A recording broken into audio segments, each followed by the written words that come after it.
Hollywood is mourning the loss of actor Richard Chamberlain. The actor died Saturday from an actor has died due to.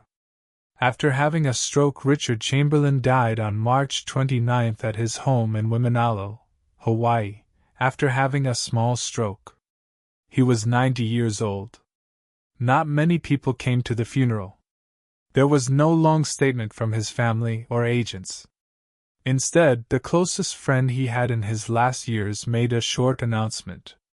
Only a few big newspapers reported the news, and most young people only knew him from old, blurry videos on YouTube. But for people who grew up during the golden age of American TV, Richard Chamberlain was a hero. He was the perfect guy on screen, always classy, careful, and in charge. He was a man who never got involved in trouble and lived a quiet life. Strangely, a lot of surprising information came to light after he died. This included his will and assets, as well as relationships that had been kept secret for decades. Richard Chamberlain's personal law office in Honolulu revealed just days after his death that his last will had been signed and notarized in November 2023. This nearly 40-page document got a lot of attention right away because it stated things that were totally different from what the family had expected. Almost $20 million in assets, such as real estate. No close family members were given shares in media companies that earned money from film rights or long-term investments. The majority of the money instead went straight to the Pacific Light Foundation, a non-profit with its main office on the island of Hawaii. This is a small foundation whose main goals are to teach young people about the arts and support independent theater. Richard had been a silent supporter of this theater for more than 10 years.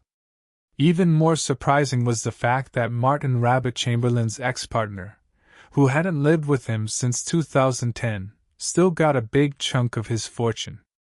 In the will, Chamberlain clearly stated that Rabbit was someone he once loved deeply and will always cherish, and that this was his personal choice with no legal ground for further dispute. Rabbit was given full ownership of a villa in Maui, 2 joint investment accounts started before 1995, and an unknown amount of cash, according to the documents. The story became more famous when Chamberlain's blood relatives didn't say anything for a long time. They used strong language and made their intentions clear, which left almost no legal room for dispute or protest. They didn't talk to him much for many years. In an interview, a niece who used to work in education said she wasn't surprised that the family wasn't named in the will. "We tried to get back in touch with Uncle Richard many times, but he always kept his distance. He chose how to live his life. And I think that this is exactly what major news sites started to look into in more detail." Could this be Chamberlain's way of sending a symbolic message of rejection to those who had not been a part of his life for a long time? Some legal experts said that the words of the will showed that he did not let anyone affect his decision. The lawyer in charge of his estate also stated that all decisions were made openly and without any disagreements. On social media, people had different points of view. One side thought it was a fair personal choice for everyone to be able to divide their assets however they pleased, especially when family ties have been broken. Others felt bad for the family members who were rudely left out, but everyone agreed that the will was more than just formal writing. It showed a man's whole life, full of secrets, hard decisions, and being thought of as America's ideal man. But as of now, no lawsuits have been made. But many of his family members still feel like they lost something, and not just because of the value of the estate. They were not close to him for a long time before he died. As soon as the will's contents were made public, the journalists turned their attention to other things. When he was so bright, why would a star choose to live alone and leave nothing for his family? The answer might be in the battles inside. Chamberlain had to deal with the bright lights of fame and the darkness of the lies he had to keep. A life split into light and dark. When he was at the top of his game, Richard Chamberlain was the perfect American. Good looks, a calm voice, good manners, and a perfect image from his part as Dr. Kildare in the TV show of the same name in the 1960s, he became a hero to millions of people. Dr. Kildare was more than just a character. He represented an age of strong-willed, emotionally stable male TV leads.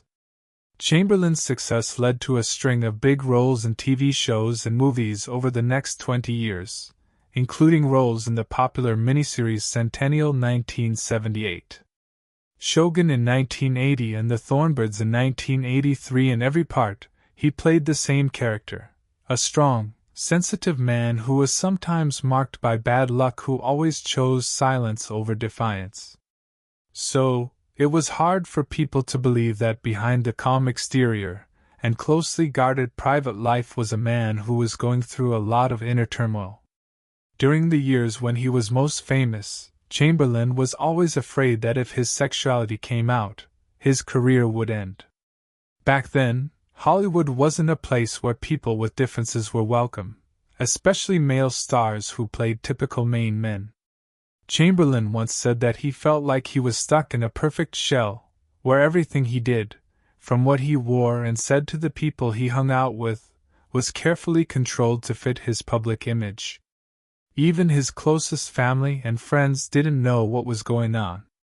In the 1980s, Richard moved in with Martin Rabbit, an actor and scriptwriter who wasn't as well known. They moved to Hawaii together and lived together, but for years they kept their romance a secret from the public. Martin was not only his partner, but also his unofficial manager and sometimes writing partner on smaller tasks. Even though they were together for almost 30 years, they never talked about their relationship in public until 2003, when Chamberlain, then 69 years old, published his autobiography called Shattered Love. He wrote the book because it was the first time he talked directly about his two lives, one in the spotlight and one in the dark, where he was hidden and lonely. He wrote, "I love Martin," on it. Early on, I was sure of that, but I also knew that if I told anyone, everything would fall apart. Many people weren't as shocked as they thought they would be by broken love. This was partly because Chamberlain was already retired and partly because society had changed. He tried to live honestly, but it was too late for him. In an interview he said, "I'm not afraid anymore because I pretty much lived my whole life." Because he chose to come out, he stopped doing most artsy things. Chamberlain never said it outright, but his friends knew that he didn't want to be seen as a voice for the community, or a symbol of any cause. After a few small supporting parts in movies in the 2000s, he pretty much disappeared from Hollywood, deciding to live in Hawaii full-time and turning down interviews and new projects. Notably, his friendship with Rabbit slowly ended after he came out. They broke up in 2010, but they kept in touch, as people who have been together for a long time often do. Richard never dated anyone else. He lived alone in a house by the sea and read, played the piano, and rarely talked to the media. Some of his neighbors said he was quiet but polite, and that he often donated books to the library and secretly sponsored small cultural events in the area. Many people saw Chamberlain's life as having two separate parts, one in the spotlight, where he had to live up to societal standards, and the other in the shadows, where he was less visible and less pressured, but clearly more himself. When put next to a controversial will, those private decisions no longer make sense. They show that he has always been in charge, protected his personal space, and left behind only what he truly felt was worthy. The quiet last years. As of a few months ago, Richard Chamberlain had almost completely disappeared from the news. There have been no scandals, big movie projects, or public performances. Still, Chamberlain didn't cut all ties with the arts. He spent his time quietly supporting local arts and culture by giving money to public libraries, artist training programs, and private theaters on the island of Oichu. A small art school that focused on stage acting and playwriting was one of the places he often went.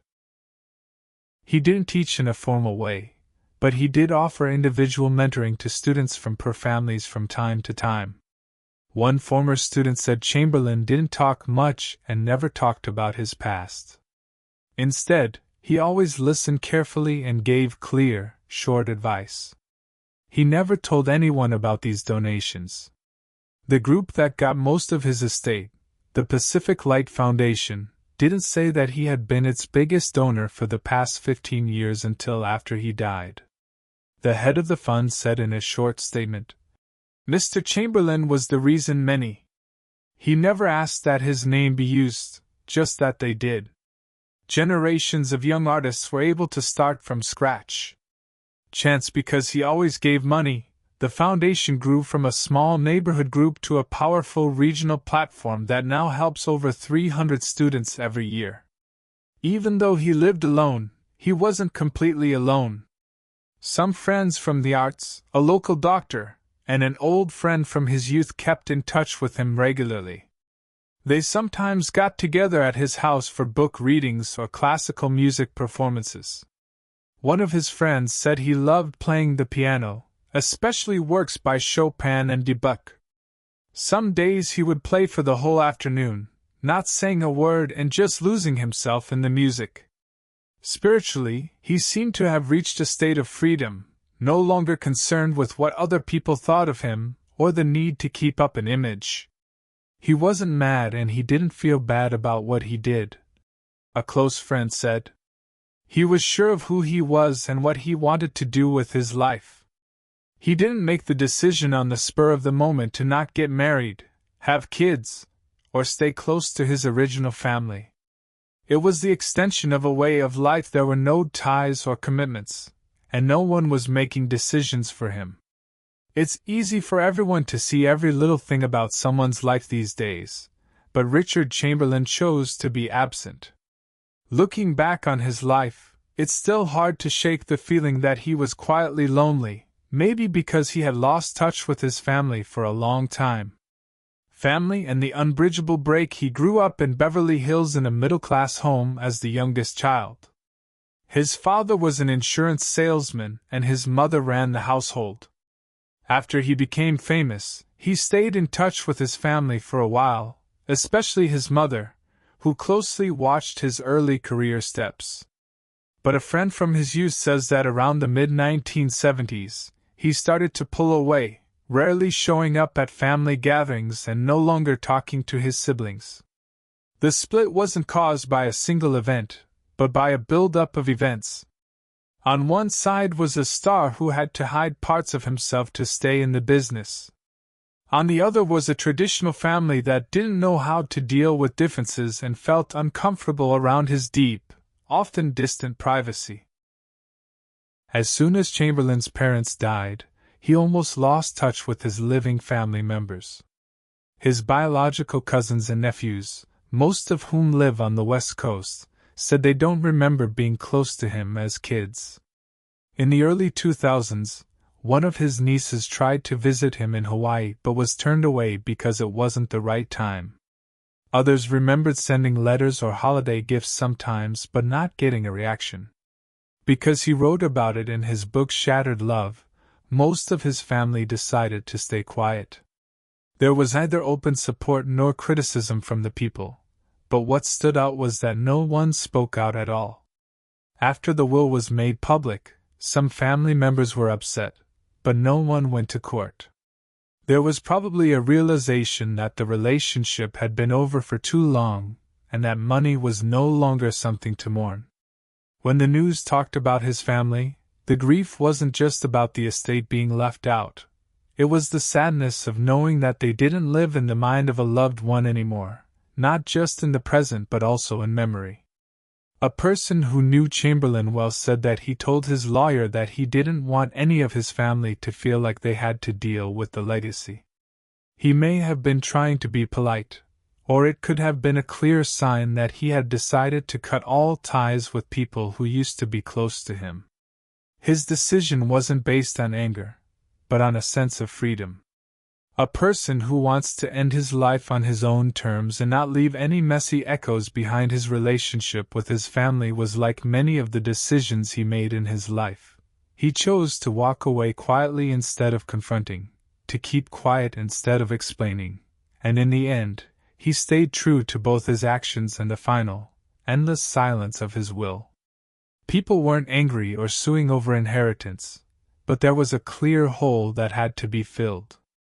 People who were still alive lost not only a blood cousin, but also the chance to get to know him, talk to him, and connect with him in any valuable way. Before the door shut, Chamberlain's last word was, "I live my own life." That was enough for him.